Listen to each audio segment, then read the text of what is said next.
प्रिय विद्यार्थियों, आज अपन इस पाठ को लास्ट अंतिम चरण में ले रहे हैं। इसके कुछ क्वेश्चन जो बचे हुए हैं उसको अपन ले रहे हैं। कुछ आपके डिफरेंसेस हैं, कुछ क्वेश्चंस और कुछ न्यूमेरिकल आपके कुछ अन्य क्वेश्चन हैं।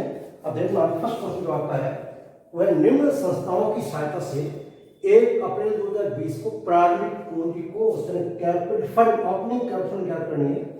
इसके लिए आपको देखा है 1 अप्रैल 2020 को प्रारंभिक बैलेंसेस आपको दिया। कैश इन हैंड ओपनिंग 20,000 है, bank overdraft opening 40,000, building opening 2 lakh रुपए है, फर्नीचर का ओपनिंग बैलेंस है 20,000, कंप्यूटर का ओपनिंग बैलेंस शेयर का 30,000, आउटस्टैंडिंग सब्सक्रिप्शंस बकाया चंदा ओपनिंग 10,000 और आउटस्टैंडिंग सैलरी ओपनिंग आपको दिया 5,000, प्रीपेड सैलरी ओपनिंग है 15,000, सब्सक्रिप्शंस रिटर्न एडवांस 5,000। ये सारी ओपनिंग सूचना है।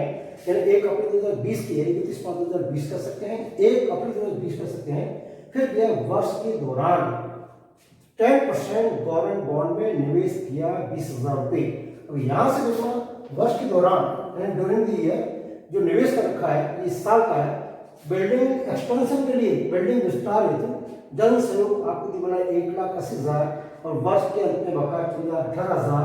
यहाँ जो आपको दिया वर्ष के दौरान और एंड ऑफ ईयर इस ओपनिंग बैलेंस शीट यानी कैपिटल फंड से कोई लेना देना नहीं है। जब भी आपको किसी क्वेश्चन के अंदर आपको कैपिटल फंड ज्ञात करना होगा उसके लिए आपको ओपनिंग बैलेंस शीट बनानी पड़ेगी, स्टेटमेंट ऑफ अफेयर्स ओपनिंग, और उसके लिए एसेट को एक सेकंड लेंगे, उसमें दायित्व बढ़ाएंगे। जो डिफरेंस आएगा वह कहलाएगा कैपिटल फंड या पूंजी कोष। आप जानते हैं गैर व्यापारिक जो संगठन होते हैं उसके लिए पूंजी की जगह पूंजी कोष होता है और वो उस संस्था के सदस्यों द्वारा या बाहरी जो सदस्य है उनके द्वारा प्राप्त चंदा है, दान है, शुल्क है आदि, इनसे प्राप्त होता है जो राशि, वो उससे बनती है आपका कैपिटल फंड। इस क्वेश्चन के अंदर आपको बनानी पड़ेगी ओपनिंग बैलेंस शीट और एसेट की जो ओपनिंग एसेट है उसमें ओपनिंग दायित्व बढ़ाएंगे। जो डिफरेंस आएगा वो आपका कहलाएगा पूंजी कोष। इसके लिए बनानी पड़ेगी opening balance sheet. Opening balance sheet as on 1 April 2020 प्रारंभिक चिट्ठा है, स्टेटमेंट ऑफ अफेयर्स ओपनिंग कर सकते हैं।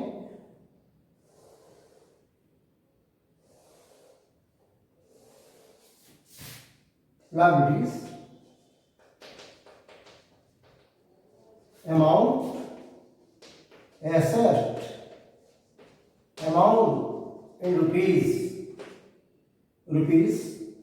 अब यह देखा जो ओपनिंग बैलेंसेस है वो आपको यहां लेनी है। एसेट को एसेट दिखाएंगे, दायित्व को दायित्व में। पहले आपको दिया है कैश इन हैंड, एसेट में आएगा कैश इन हैंड, प्रारंभिक नकद राशि 20,000।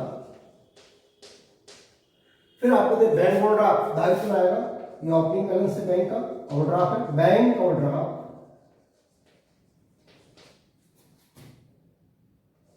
बैंक ओवरड्राफ्ट 40,000 रुपये, ये आपका दायित्व है। बिल्डिंग एसेट में आएगी, बिल्डिंग 2 लाख। फर्नीचर एसेट में स्थायी संपत्तियां हैं, फर्नीचर 20,000। फिर आपको दिया कंप्यूटर एसेट में, कंप्यूटर 30,000। फिर दिया है आउटस्टैंडिंग सब्सक्रिप्शंस एसेट में, आउटस्टैंडिंग बकाया चंदा, आउटस्टैंडिंग सब्सक्रिप्शंस राशि 10,000। फिर दिया आउटस्टैंडिंग सैलरी, दायित्व में ये करंट लायबिलिटीज है, आउटस्टैंडिंग सैलरी बकाया वेतन, आउटस्टैंडिंग सैलरी राशि 5,000। प्रीपेड सैलरी एसेट में, प्रीपेड ये सब बिगनिंग है, ओपनिंग है, प्रीपेड सैलरी पूर्णत वेतन प्रारंभिक 15,000। फिर आपको दिया है सब्सक्रिप्शंस रिटर्न एडवांस, दायित्व में सब्सक्रिप्शंस रिसीव इन एडवांस, अन्य शब्दों कर सकते हैं अनना रिटर्न उपार्जित, और राशि आपको दिए 5,000, ये 5,000। अब उसके बाद में वर्ष के दौरान with the year 10% government bond, सरकारी बॉन्ड्स पे निवेश किया, आपने इन्वेस्टमेंट किया, 20,000 नहीं आएगा। बिल्डिंग बढ़ाने, बिल्डिंग को कस्ट और एक्सपेंशन करने के लिए और बढ़ाने के लिए एक 80 जन से प्राप्त भी नहीं आएगी, वर्ष के अंदर बकाया नहीं आएगा। कारण आप ओपनिंग बैलेंस शीट बना के आप प्रारंभिक पूंजी कोष बनाने जा रहे हैं, प्रारंभिक पूंजी कोष तैयार कर रहे हैं, एसेट का योग कीजिए, दायित्व बढ़ाएंगे। एसेट का देखना 220, 240, 270, 90, 220, 240, 240 और 30, 70, 80, 90, 95, 2,95,000, 2,95,000 एसेट है और 40, 50, 40, 45, 50, 50 हटाइए, 295, 245 ये करेगा capital fund, capital fund in पूंजी कोष, बैलेंसिंग फिगर, बैलेंसिंग फिगर 2,45,000 योग कीजिए 295। इस तरीके से आपको ओपनिंग बैलेंस शीट बना के प्रारंभिक पूंजी को आपको ज्ञात करना पड़ेगा। आप जानते हो गैर व्यापारिक संगठन होते हैं, उनके लिए पूंजी की जगह पूंजी कोष होता है, तो एसेट्स में आपको दायित्व बढ़ाया डिफरेंस कैपिटल करेगा। ये कब शुरू है, इस साल की बैलेंस शीट ओपनिंग होगा। नेक्स्ट, निम्न मदों की को एक गैर व्यापारिक संस्था के आय खाते चिट्ठे में कहा दिखाएंगे। आपको ये जो गैर व्यापारिक संगठन है उसकी कुछ मदद रहती है, इसको आप किस वित्तीय विवरण के अंदर आप शो करेंगे, ये आपको पूछा है। पहला है विशिष्ट कोष, याद रखें स्पेशल फंड, विशिष्ट कोष जो स्पेसिफिक फंड कह सकते हैं, यानी किसी विशिष्ट उद्देश्य के लिए आपको जो फंड प्राप्त हुआ, धन प्राप्त हुआ है, वो हमेशा पूंजी की प्राप्ति होती है और इसको आप बैलेंस शीट के दायरे में दिखाएंगे। बैलेंस शीट के दायरे में, बैलेंस शीट के दायरे में इसको आप शो करेंगे विशिष्ट कोष। अगला सेकंड, आजीवन सस्ता शुल्क, लाइफ मेंबरशिप फी। आप जानते हैं कि पूंजी की प्राप्ति है, एक मुफ्त प्राप्त होती है सदस्य से राशि जो संस्था का आजीवन सदस्य बन जाता है, तो ये भी आपकी पूंजी की प्राप्ति है, एक मुफ्त प्राप्त होती है। बैलेंस शीट के दायित्व में, बैलेंस शीट के दायित्व में कैपिटल फंड में ऐड, इसको पूंजी कोष में जोड़ा जाता है, कैपिटल फंड में ऐड करेंगे, जोड़ेंगे। अगला अक्षय निधि, एंडोमेंट फंड, याद जैसा कि नाम अक्षय निधि समाप्त होना, ये होता क्या इसमें, इसके बारे में आपको पहले समझाया है। अक्षय निधि कोष का अर्थ होता है किसी उपहारदाता द्वारा या दानदाता द्वारा किसी विशेष व्यय की पूर्ति के उद्देश्य से जो आपको दान प्राप्त होता है, उस दान की राशि को समाप्त न करके मूल राशि बनी रहेगी, उससे प्राप्त होने वाला ब्याज जो आय है, उस आय को उस व्यय की पूर्ति के काम में लिया जा सकेगा। मान लो कमी पड़ जाए, उस व्यय की जितना शॉर्ट पड़ा है उसको आय में खाते में डीआर में और चार्ज करेंगे, तो यहाँ पर दिया अक्षय निधि कोष कहाँ दिखाएंगे, बैलेंस शीट के दायित्व में, बैलेंस शीट के दायित्व में, बैलेंस शीट के दायित्व में ये मूल राशि हमेशा बनी रहेगी, इस मूल राशि को समाप्त नहीं किया जाएगा। केवल उससे होने वाली जो इनकम है, जैसे ब्याज है प्रतिवर्ष के रूप में जो निवेश करते हैं, तो उसको ही उपयोग करेंगे और इस फंड को आप दिखाएंगे बैलेंस शीट के दायित्व में। वशिष्ठ लेगेसी, आप समझिए वशिष्ठ क्या होती है, एक मृत व्यक्ति जो जीवित होते हुए किसी गैर व्यापारिक संस्था को ये लिख जाता है कि नकद है या कोई एसेट है, वो मेरी मृत्यु होने के बाद उस संस्था की हो जाएगी, उसको आप कहते हैं वसीयत। तो वसीयत से जो प्राप्त गैर व्यापारिक संस्थाओं को जो राशि है या संपत्ति है, तो उसको आप बैलेंस शीट के दायित्व में दिखाएंगे, बैलेंस शीट के दायित्व में, बैलेंस शीट के दायित्व में इनकी पूंजीगत प्राप्ति है। इसके अलावा आप इसको कैपिटल फंड में जोड़ के दिखा सकते हैं, अलग से दिखा सकते हैं। मानदेय भुगतान, हॉनरेरियम पेमेंट, ये क्या होता है, सुनिए इस बारे में। क्या होता है, गैर व्यापारिक जो संगठन होते हैं, संस्थाएं होती है, उसके अंदर जो सेवा देने वाले कर्मचारी होते हैं, इसके अलावा बाहरी क्षेत्र से यानी बाहर के व्यक्तियों को बुलाकर उनसे सेवाएं ली जाती है, उसके लिए उनको सैलरी के स्थान पर जो प्रतिफल चुकाया जाता है उसको आप बोलते हैं मानदेय भुगतान। ये आपका रेगुलर खर्चा है, इसको आप आय व्यय खाते के डीआर, इनकम एंड एक्सपेंडिचर, आय व्यय खाते के डीआर पक्ष में, डीआर पक्ष में इसको आप दिखाएंगे। जो हॉनरेरियम पेमेंट है ये आपका आयकर खर्चा है, रेगुलर खर्चा है, और इसको आप आय व्यय खाते को डीआर दिखाएंगे। बिल्डिंग फंड ये भी आपका विशिष्ट कोष का एक नाम है, जैसा आपका पहला मैंने सबसे पहला विशिष्ट कोष स्पेसिफिक फंड, ये आपका विशिष्ट फंड है और ये हमेशा बैलेंस शीट के दायित्व है। बैलेंस शीट के दायित्व, बैलेंस शीट के दायित्व इतना ध्यान रखना कि जो बिल्डिंग फंड है, मान लो बिल्डिंग बन गई तो बिल्डिंग एसेट में आ जाएगी, लेकिन ये फंड है आपका बना रहेगा। अगला क्वेश्चन, निम्न सूचनाओं की सहायता से प्राइज फंड को एक गैर व्यापारिक संस्था के उचित वित्तीय विवरण में दर्शाओ। 1 अप्रैल 2020 को प्राइज फंड का शेष 2 लाख रुपए, जिसमें नियोजित 10% प्राइज फंड इन्वेस्टमेंट 150, वर्ष के दौरान दानदाताओं से प्राइज के लिए दान प्राप्त हुआ 80,000 रुपए। प्राइज फंड इन्वेस्टमेंट इंटरेस्ट जो 1.5 लाख का जो निवेश रखा 10%, उसके लिए ब्याज मिला आपको 5,000, शेष राशि ब्याज की प्राप्त होना बाकी है। वर्ष के दौरान संस्था ने प्राइस पर व्यय किए 69,000 रुपए। इसको आप कैसे शो करेंगे? ये काफी उपयोगी सवाल है, इससे पहले मैं ले चुका इस प्रकार के क्वेश्चन। तो ये आएगी बैलेंस शीट में, यहां देखा balance sheet, balance sheet, balance sheet के दोनों तरफ आएगा इसमें, क्योंकि इन्वेस्टमेंट भी है। यहां देखना बैलेंस शीट के ये लाइब्रेरी साइड, एसेट। अब यहां देखना कोई फंड हो तो बैलेंस शीट की दायित्व है प्राइस फंड, बैलेंस शीट की दायित्व में प्राइस फंड का मूल बैलेंस है प्रारंभिक शेष, वो आपको 2 लाख रुपए, ये 2 लाख अंदर।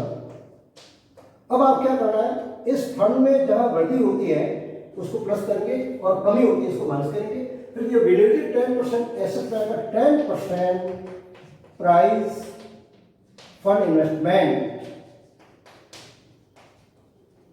इन्वेस्टमेंट यानी कुछ राशि है 2 लाख में से 1,50,000 रुपए का आपने निवेश कर दिया है 10% दर से, जिससे आप संस्था को ब्याज की प्राप्ति हो सके। वर्ष के दौरान दानदाताओं से 80,000 रुपए मिले। Donation, donation during the year, during the year वर्ष के दौरान जो आपको दान मिला 80,000 रुपये इस फंड का। उसके बाद देखना prize fund investment interest, interest on prize fund investment कितना? 15,000 रुपये। आप समझिए 15,000 कैसे होगा? 10% की दर से 1,50 का 15,000 होता है, मिला कितना? 5,000 है। पूरा आएगा जितना आपके एक्यूट, जितना आपका उदय हुआ है, रिसीव प्लस एक्यूट दोनों आएगा जो बनता है अमाउंट। अब उसके बाद यहां आप देखना 15,000 में से 5 मिल गया, एसेट में आएगा acute interest on 10% price fund investment कितना? 10,000 रुपये। अब समझिए कि 1,50 का 10% 15,000 बनता है, 5,000 मिल गया कैश के साथ जुड़ गया, शेष राशि 10,000 ये आएगा एसेट में और पूरा 15 आपके यहाँ आएगा। उसके बाद बोला शेष राशि प्राप्त होना बाकी हो गया। वर्ष के दौरान मैं 70,000 जोड़िए इसको, 280, 290, 295, 2,95,000 लेस एक्सपेंसेस एक्सपेंडिचर कितना है? 70,000 रुपये अवार्ड के रूप में आपने वितरित कर दिए, खर्च कर दिया। 70, 225, 255 70 कटाई 2,25,000 ये फंड आपका रहेगा। और बैलेंस शीट एसेट में 10% प्राइस इन्वेस्टमेंट 1,50 और acute interest on 10% price investment कितना? 10,000। ये आपको बैलेंस शीट क्वेश्चन है, योग नहीं करना है क्योंकि एक टुकड़ा है। अब उसके बाद अगला क्वेश्चन दिया निम्नलिखित दशाओं में वर्ष के अंत में आय व्यय खाते में व चिट्ठी में परिशुल्क किस प्रकार प्रकट करेंगे? एक छोटा सा क्वेश्चन है, 3 स्थिति आपको दे रखी है और इनमें आपको पूछा है कि इस एंट्रेंस फी को आप कैसे दिखाएंगे? वर्ष के दौरान परिशुल्क कितना है? 60,000 प्राप्त हुआ। क्वेश्चन हो रहा है तो आपकी आय व्यय खाते की सीआर, आय व्यय खाते के सीआर प्रश्न आपको दिखाना है। वर्ष के दौरान 50,000 रुपये परिशुल्क प्राप्त हुआ, जिसमें से 40% डिपॉजिट करना है, याद रखें 50,000 बोला जिसका 40% अप्लाई करना है, तो 60% आपका आय होगा। इसमें आएगा आय व्यय खाते के अंदर आएगा 60% और बैलेंस शीट के दायित्व में कैपिटल में आपको 40% जोड़ना पड़ेगा। ये आएगा आय व्यय खाते के सीआर में, यह आगे प्राप्ति मानी जाएगी। खाते के सीआर पक्ष में 50,000 × 60%, 30,000 रुपये आएगा आगे खाते के सीआर में। और बैलेंस शीट के दायित्व पक्ष में, बैलेंस शीट के दायित्व पक्ष में कैपिटल फंड, कैपिटल फंड में ऐड 50,000 इंटू 40%, यानी 20,000 रुपये हैं, वो बैलेंस शीट के दायित्व में कैपिटल फंड में आपको जोड़ना पड़ेगा। लास्ट इसका किसे टुकड़ा दिया है, वर्ष के दौरान परिशुद्ध प्राप्त हुआ 40,000 से पूंजीकृत करना है, तो ये आपका आएगा बैलेंस शीट के दायित्व में। इसका उत्तर मैं यहाँ दे रहा हूँ आपको, इसका उत्तर यहाँ दे रहा हूँ, तीसरे का उत्तर, थर्ड का। बैलेंस शीट के दायित्व पक्ष में, बैलेंस शीट के दायित्व पक्ष में कैपिटल फंड में ऐड होता है, क्योंकि साथ साथ आप मुद्दे मानिए कैपिटल फंड में ऐड, या तो थर्ड का उत्तर मैंने यहाँ दिया आपको, ये थर्ड आता है, वर्ष के दौरान परिशुद्ध प्राप्त हुआ 40,000 से पूंजीकृत करना है, कैपिटलाइज करना है, तो उसको बैलेंस शीट के दायित्व में पूंजी को उसमें जोड़ेंगे।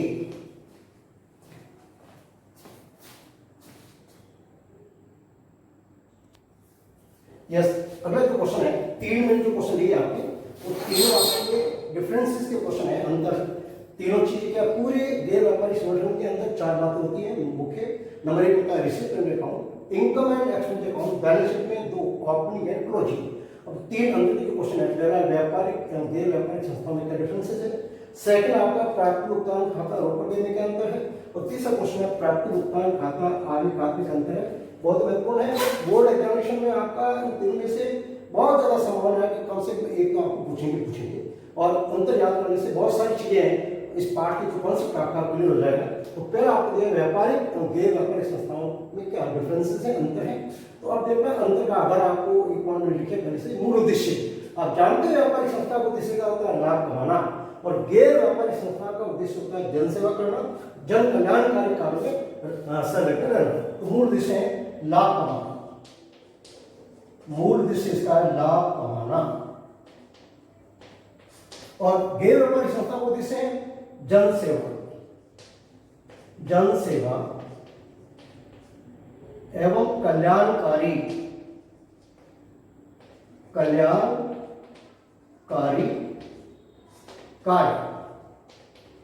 करना। स्पष्ट इन दोनों का उद्देश्य है, दोनों को अपने आप में अलग करती है। इसका जो पहला उद्देश्य आपका है वो व्यापारिक संस्था का लाभ कमाना है, जबकि गैर व्यापारिक संस्था का उद्देश्य है जन सेवा करना, अच्छे समाज के कार्य करना। उसके बाद सेकंड आपको आर्थिक स्थिति का चित्रण, इसका अर्थ होता है इस व्यापारिक संस्था द्वारा कौन से वित्तीय विवरण बनाए जाते हैं, जबकि गैर व्यापारिक संस्था द्वारा कौन से वित्तीय विवरण बनाए जाते हैं। तो आपने पढ़ा है क्लास के अंदर व्यापारिक संस्थाओं का व्यापार खाता, लाभांश खाता, चिट्ठा, जबकि गैर व्यापारिक संस्थाओं के लिए प्राप्ति भुगतान खाता, आय खाता, चिट्ठा। यह होगा व्यापार खाता एंड ट्रेडिंग अकाउंट, लाभांश खाता, लाभ हानि खाता, और चिट्ठा बैलेंस शीट। ये 3 चीजें। और यहां क्या है कि प्राप्ति भुगतान खाता गैर व्यापारिक संस्थाओं द्वारा, प्राप्ति एवं भुगतान खाता, आय खाता, आय व्यय खाता, फिर आपका होगा चिट्ठा balance sheet, opening and closing जैसी दिखती है चिट्ठा, ये कॉमन चीजें चिट्ठा। अगला है अंतर का प्रतिफल हानि, इसका उद्देश्य है लाभ या हानि का परिणाम होगा, लाभ और हानि। आप जानते हैं ट्रेडिंग अकाउंट जैसे आपने बनाया तो ग्रॉस प्रॉफिट ग्रॉस लॉस, और लाभांश खाता प्रॉफिट एंड लॉस का परिणाम होता है नेट प्रॉफिट नेट लॉस, तो लाभ और हानि ज्ञात करना। उसके बाद में यहाँ जो होगा वो बचत, इसका जो गतिविधियों से जो परिणाम आएगा वो बचत यानी सरप्लस या अधिक के कह सकते हैं, और घाटा डेफिसिट, डेफिसिट यानी न्यूनता। स्पष्ट है प्रतिफल क्या होगा, व्यापारिक संस्थाओं का लाभ या हानि परिणाम निकलेगा, इसका आएगा सरप्लस या डेफिसिट, बचत या घाटा या अधिक या न्यूनता। कोष प्राप्त, आप जानते हैं व्यापारिक संस्थाओं का जो फंड प्राप्त होता है वो उन संस्थाओं के जो मालिक होते हैं, स्वामी होते हैं, उनके द्वारा लगाई गई पूंजी होती है, जबकि गैर व्यापारिक संस्थाओं के जो सदस्य होते हैं, वो जो बाहरी व्यक्ति होते हैं, वो दान देते हैं, चंदा देते हैं, शुल्क देते हैं आदि, उनसे संस्थाएं चलती है। तो कोष प्राप्ति स्वामियों द्वारा, मालिकों द्वारा, स्वामियों द्वारा लगाई गई पूंजी, ये इनका फंड की जो प्राप्ति है वो स्वामी है, जो व्यापार के मालिक होते हैं वो पूंजी लगाते हैं, इसको बोलते हैं कोष प्राप्ति, इनसे प्राप्त होती है। यहां संस्था के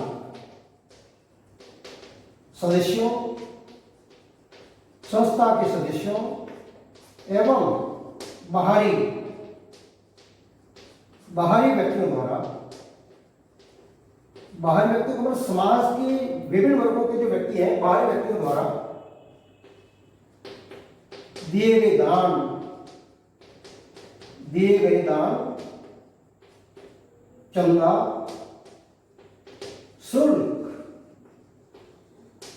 शुल्क और फीस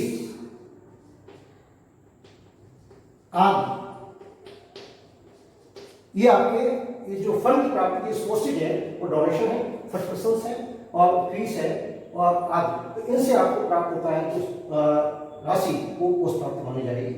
अब उसके बाद में अगला क्वेश्चन है प्राप्त भुगतान खाते और रोकड़ ऋण के अंतर है। आप जानते हैं, आपने क्लास 11 के अंदर पढ़ी थी कैश बुक, सिंपल 2 कॉलम पेटी कैश बुक, और यहाँ पे पूरा प्राप्त भुगतान खाते रोकड़ ऋण क्या अंतर है। अब यहाँ पे आधार, आप जानते हैं प्राप्त भुगतान खाते का आधार क्या होता है, ये होता है रोकड़ बही के साथ बनाया जाता है, रोकड़ बही की सहायता से, रोकड़ बही की सहायता से। उसके बाद में जबकि जो रोकड़ बही है वो हमेशा नकद प्राप्तियों, भुगतानों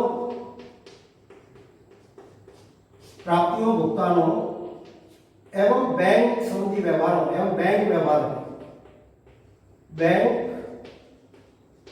जो बैंक के ट्रांजेक्शन होते हैं, लेनदेन होते हैं, बैंक व्यवहारों की सहायता से जो रोकड़ भी हमेशा उनकी बनाते हैं, जो प्राप्ति होती है रोकड़ या भुगतान होता है, इसके साथ बैंक के जो ट्रांजेक्शन होते हैं उसके साथ साथ कैश बुक बनती है। अवधि, ये आपका अवधि, वर्ष के अंत में प्राप्त भुगतान कब बनाते हैं, वर्ष के अंत में, या किसी निश्चित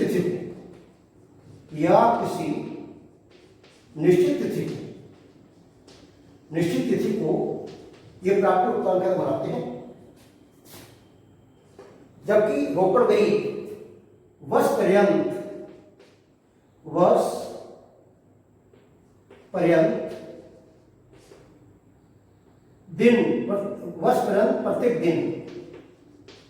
प्रत्येक दिन ये कैश बुक प्रत्येक दिन आप चलेगी साल भर।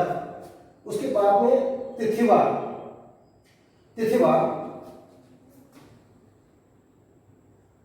व्यवहार नहीं लिखे जाते हैं, तिथिवार व्यवहार नहीं लिखे जाते हैं, अब यहां क्या है आपका रोकड़ बही, तिथिवार लिखे जाते हैं, तिथिवार डेट वाइज, तिथिवार व्यवहार दर्ज किए जाते हैं। अगला अंतर क्या होता है, प्रकृति। अब याद है ना, प्राप्त भुगतान खाते की जो प्रकृति है वो एक स्मार्ट खाता है, ये प्रकृति स्मार्ट खाता है, जबकि रोकड़ भी क्या मुख्य पुस्तक है, रोकड़ भी एक मुख्य पुस्तक है, प्रॉपर बुक।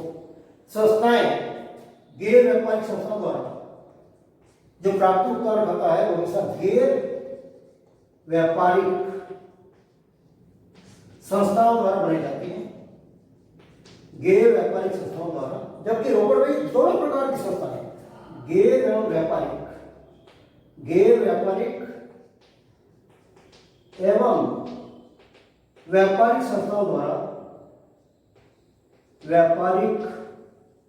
संस्थाओं द्वारा तैयार की जाती है। कहने का अर्थ है जो कैश बुक है, चाहे ये गैर व्यापारिक संस्था हो चाहे व्यापारिक संस्था, दोनों द्वारा तैयार की जाएगी, जबकि प्राप्ति भुगतान खाता केवल गैर व्यापारिक संस्थाओं द्वारा तैयार किया जाता है। अब उसके बाद में अगला जो क्वेश्चन लास्ट है वो प्राप्ति भुगतान खाता आय व्यय खाते में क्या अंतर है। एक आपका रिसिप्टेंट अकाउंट, एक आपका इनकम एंड एक्सपेंडिचर अकाउंट, ये दोनों गैर व्यापारिक संस्था बनाती है। ये भी महत्वपूर्ण क्वेश्चन आता है। उद्देश्य, प्राप्ति भुगतान खाता बनाने का उद्देश्य क्या है? अंतिम रोकड़ शेष ज्ञात करना, अंतिम रोकड़ शेष ज्ञात करना। इसका अर्थ होता है वर्ष के अंत में कैश इन हैंड या बैंक की क्या पोजीशन है, उसका बैलेंस क्या है वो ज्ञात करना है। आय व्यय खाते का उद्देश्य बचत या घाटा, बचत या घाटा, सरप्लस या डेफिसिट, दोनों में से एक परिणाम आएगा, ज्ञात करना है। आप जानते हैं जो गतिविधि होती है संस्था की, उसका जो परिणाम होगा या तो आएगा बचत या आएगा घाटा, इन दोनों में से कोई एक परिणाम आएगा, क्योंकि इसका उद्देश्य है अंतिम कैश इन हैंड या बैंक की पोजीशन ज्ञात करना। स्वरूप या देखना, जो प्राप्ति भुगतान खाता है इसका स्वरूप क्या होता है और आय व्यय खाते का स्वरूप क्या होता है।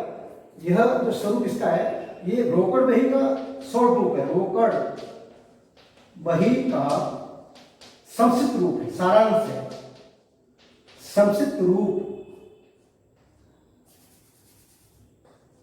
रोकड़ बही का संक्षिप्त रूप है। जबकि आय व्यय खाता, आय व्यय जो खाता है वो लाभानी खाते के समान है, लाभानी खाते के समान, खाते के समान है। पुनः समझे आप, जो प्राप्ति भुगतान खाता है हमेशा रोकड़ बही का तैयार किया जाता है, इसको आप कहते हैं रोकड़ बही का सारांश। जबकि ये आय खाता है एज ए जो व्यापारिक संस्थाओं द्वारा बनाया जाने वाला लाभानी खाता है, प्रॉफिट लॉस अकाउंट है, उसी के आधार पर बनाया जाता है। प्राप्तियों या भुगतानों की प्रकृति याद रखें, प्राप्ति भुगतान खाते में आयगत प्राप्ति हो, भुगतान हो, पूंजीगत प्राप्ति हो, भुगतान सब आएंगे। आयगत एवं पूंजीगत प्राप्तियों एवं भुगतानों का समावेश करते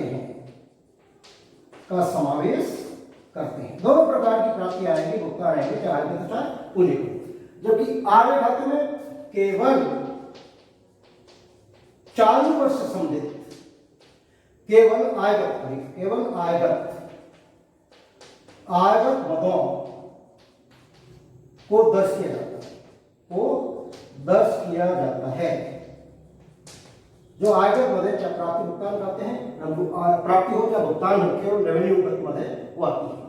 समायोजन याद रखें, एडजस्टमेंट प्राप्ति भुगतान खाते में समायोजन नहीं किया जाता है, समायोजन यानी एडजस्टमेंट नहीं किया जाता है।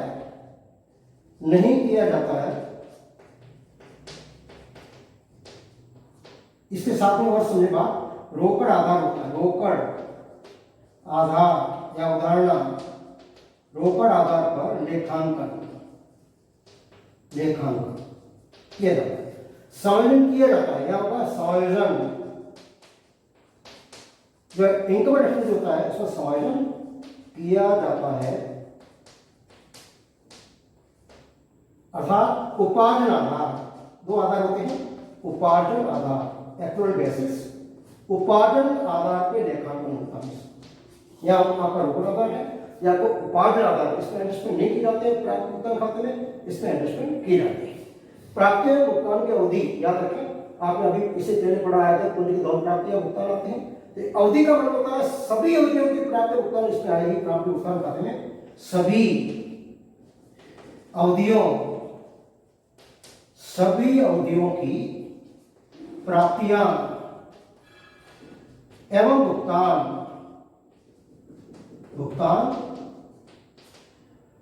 दर्शाए जाते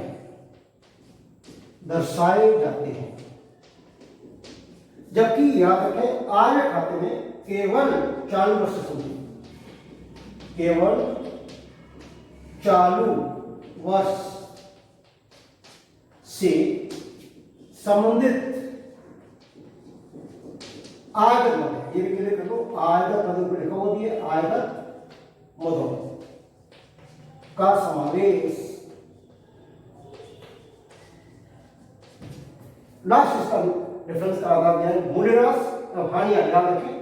प्राप्ति भुगतान खाते में कोई भी नॉन ट्रेड मदे नहीं आती है, जबकि आय खाते में नॉन ट्रेड मदे आती हैं। तो डेप्रिसिएशन और हानियां नहीं आती है, इन्हें नहीं दिखाई देंगे, नहीं दिखाए जाएंगे, और इसमें दिखाए जाएंगे डेप्रिसिएशन और लॉसेस दिखाए जाते हैं। एडजस्टमेंट्स दिखाए जाते हैं, इसमें नहीं दिखाए जाएंगे। डेप्रिसिएशन एंड लॉसेस एडजस्टमेंट वाली वही बात है जिसमें इसमें मान लो आप उसमें एक्शन जो डेप्रिसिएशन हो तो इसमें नहीं आएगा, लेकिन आय खाते में कुछ एडजस्टमेंट की करते हैं तो ठीक वही एडजस्टमेंट आपका डेप्रिसिएशन और लॉसेस है, वो आय प्राप्ति भुगतान खाते में कभी नहीं आएंगे क्योंकि रोकड़ आदर में लिखा होता है, जबकि इसमें उपार्जन आदर में लिखा होता है एक्चुअल बेसिस पे, इसलिए इस डेप्रिसिएशन हो लॉसेस हो एडजस्टमेंट उसमें दिखाए जाते हैं आय खाते में। नेक्स्ट आपका जो अगला वीडियो होगा नए पार्ट का होगा, अपन शुरू करेंगे पार्टनरशिप साझेदारी। धन्यवाद।